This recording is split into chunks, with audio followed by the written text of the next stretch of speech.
အားလုံးပဲမင်္ဂလာပါတွင်ခုံနည်းပညာ YouTube channel နဲ့ Facebook page ကနေပြန်လဲကြိုဆိုပါရခင်ဗျာကျွန်တော်နာမည် Thomas လို့ခေါ်ပါတယ်ဟုတ်ကဲ့ပါကျွန်တော်ဒီနေ့မျှဝေပေးတဲ့အကြောင်းအရာလေးကတော့ဒီနေ့တရုတ်ခုံနဲ့စကူအရေးလုတ်တဲ့ပုံစံကိုကျွန်တော်ဒီနေ့မှာမျှဝေပေးမှာပဲဖြစ်ပါတယ်အရင်ဗီဒီယိုတွေမှာမျှဝေထားတဲ့အရာကကျွန်တော် Taiwan Made ခုံနဲ့စကူရေးလုတ်တဲ့ဟာကိုမျှဝေပေးပြီးသားဖြစ်ပါတယ်ဟုတ်ကဲ့ပါအားဆိုရှင်ဒီဗီဒီယိုလေးကိုစိတ်ဝင်စားတဲ့ဆိုရှင်တော့အဆုံးထိကြည့်ပေးဖို့ကျွန်တော်ပြောချင်ပါတယ်โอเคအားဆိုရှင်တော့ကျွန်တော်တို့ညီကောင်မောင်မတွေနဲ့အတူဗီဒီယိုလေးကိုကြည့်လိုက်ရအောင်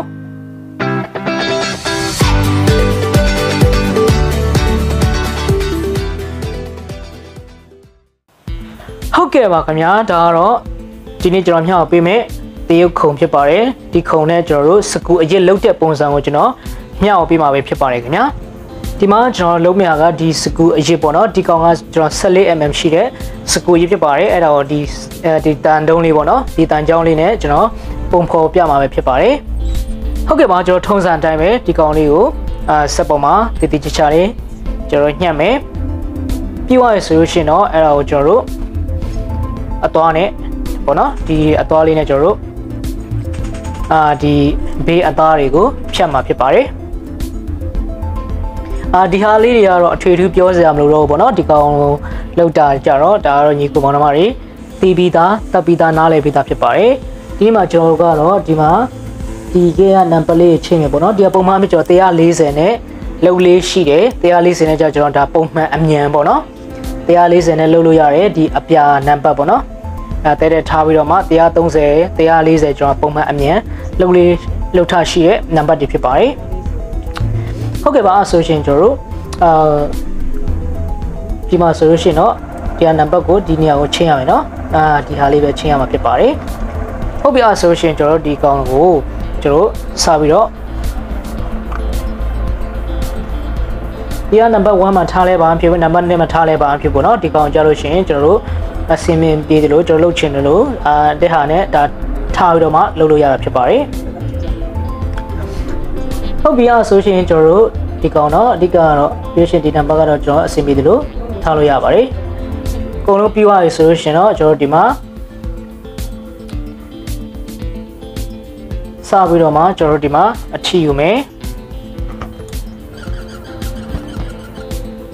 ဟုတ်ပြီအထီယူပြီးသွားပြီဆိုလို့ရှင်ကျွန်တော်ဒီမှာဆိုလို့ရှင်ဒီကပုံမှန်ပြတော့ဒီမှာကျွန်တော်3ညမှတ်လို့ရတယ်ပေါ့နော်ဒီမှာကျွန်တော်40နဲ့ကွက်တိဖြစ်နေကျွန်တော်မလှဲတော့ဘူး40နဲ့40ရနေမယ်စပြီးတော့မှကျွန်တော်ဖြတ်မှာဖြစ်ပါတယ်ပုံမှန်ဖြစ်တော့ကျွန်တော်3ညနဲ့စပြီးတော့မှဒါထားလို့ရတယ်ပေါ့နော်ဟုတ်ပြီဆိုရင်ကျွန်တော်စပြီးတော့မှလုပ်မယ်ဒီအစင်းတွေကတော့ကျွန်တော်တို့ဒီတိုင်းလေးပဲသွားလိုက်ပေါ့နော်ခဏနေကြာမှကျွန်တော်ဒီအဂျစ်လုတ်တဲ့အခါကြာမှဘယ်လိုမျိုးဂီယာတွေချိန်တယ်လဲဘယ်လိုမျိုးနံပါတ်တွေကြည့်တယ်လဲဆိုတာကိုကျွန်တော်ဆက်ပြီးတော့မှကြည့်ကြရအောင်နော်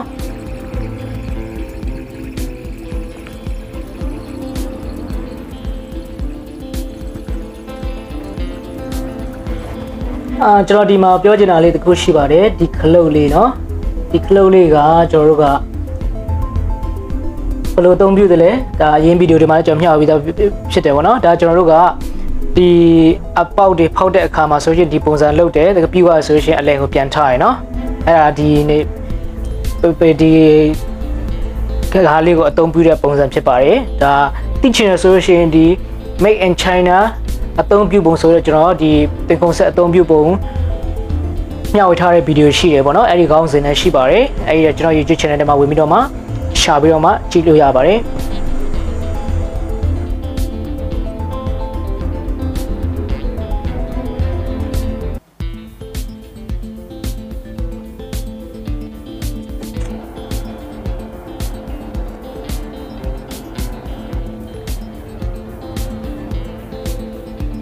ကျွန်တော်လက်ရှိအသုံးပြုတဲ့ခုံကဒီ Taiwan Made ခုံရှိရယ်ပြီးလို့ရှိရင်ဒီတရုတ်ခုံရှိရယ်ပေါ့နော်ဒီနှလုံးရှိပါတယ်ဒီနှလုံးနဲ့ပဲကျွန်တော်အလုပ်လုပ်တာဖြစ်ပါတယ်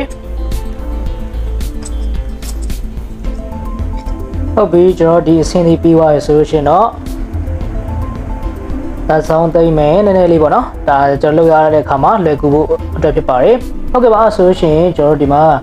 နော်စပြီးတော့မှအရေးပေါ်ဖို့ဒီမှာအသွားဖြစ်ပါတယ်ဒီကောင်ကျတော့ကျွန်တော်60 degree အသွားဖြစ်ပါတယ်ဒီကောင်ကိုကျွန်တော်အပြင်ထုတ်တာကြတော့ဒီနည်းနည်းလေးပေါ့ဥမာ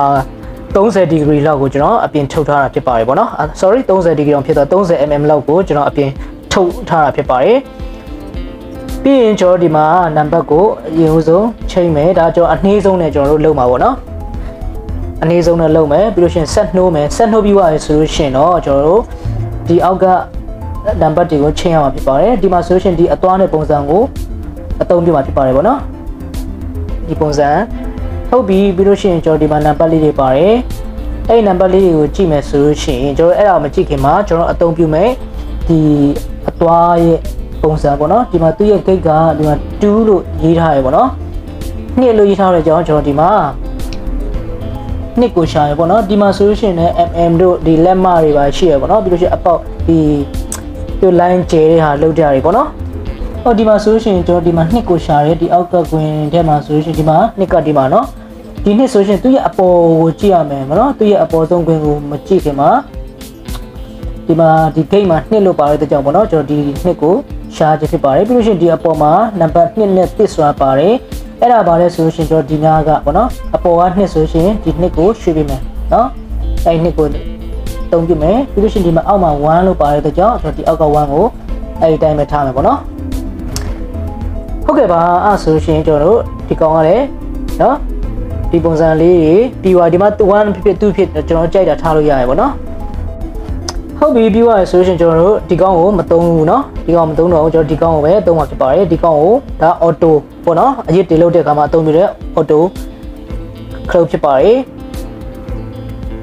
ဟုတ်ပြီကျွန်တော်ဒီမှာမှတ်ရတာလွယ်တော့အောင်ပေါ့နော်ကျွန်တော် asset ချတာလွယ်တော့အောင်ကျွန်တော်အရင်ဆုံး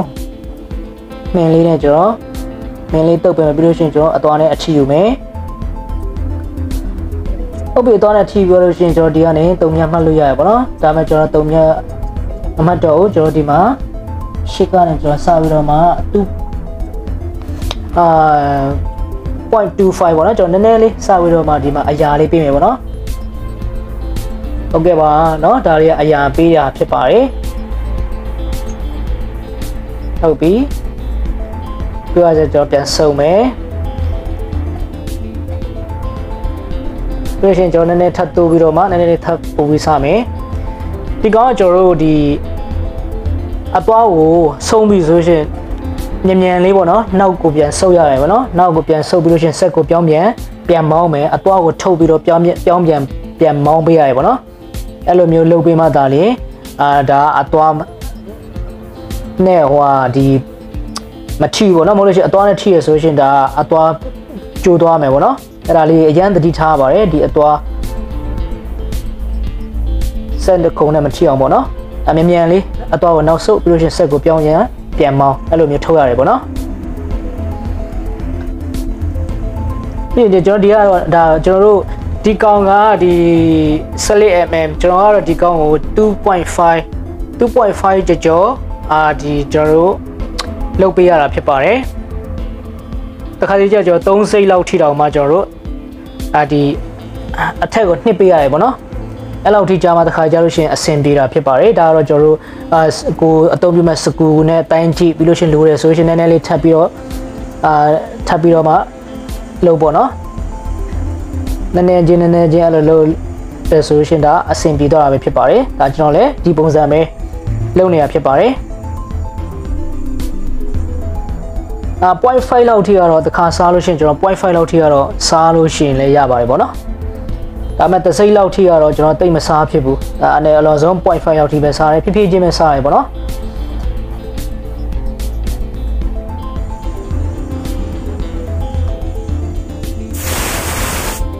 โอเคပါဆိုရှင်ကျွန်တော်ဒီမှာစားပြီးတော့မှထည့်ကြည့်မယ်ရပြီလားမရသေးဘူးเนาะနည်းနည်းကြက်နေသေးရနော်ကြက်တယ်ဆိုရှင်ကျွန်တော်ထပ်ပြီးတော့နည်းနည်းလေးလိုတလောက်ပေါ့နော်ဒီ 0.1 ပဲဖြစ်ဖြစ် 0.2 ပဲဖြစ်ဖြစ်ကျွန်တော်လိုတလောက်ထပ်ပြီးတော့မှစားပေးမယ်ပြီးလို့ရှိရင်ထပ်ပြီးတော့မှစကူရထပ်ကြည့်အဲ့လိုမျိုးပေါ့နော်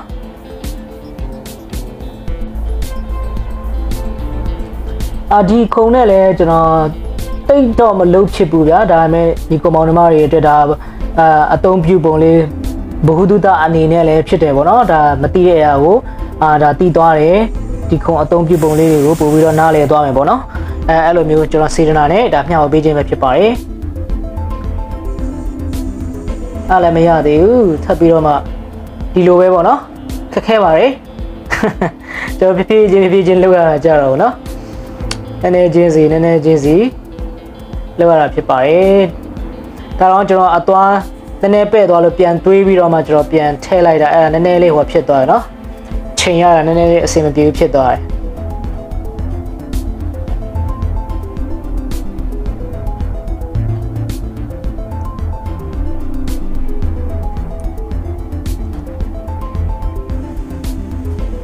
ဟုတ်ပြီအဲ့ဆိုရှင်ကျွန်တော်ဒါဒီကောက်ကြတော့ကျွန်တော်ရပြီချင်းနေเนาะဒီမှာထည့်ကြည့်မယ်အဲ့တော့မရသေးဘူးဆိုတော့ကျွန်တော်ထပ်ပြီးတော့မှလုပ်ရအောင်ပါပေါ့ထပ်ပြီးတော့မှကျွန်တော်နည်းနည်းလေးထပ်ပြီးတော့မှဖြတ်မယ်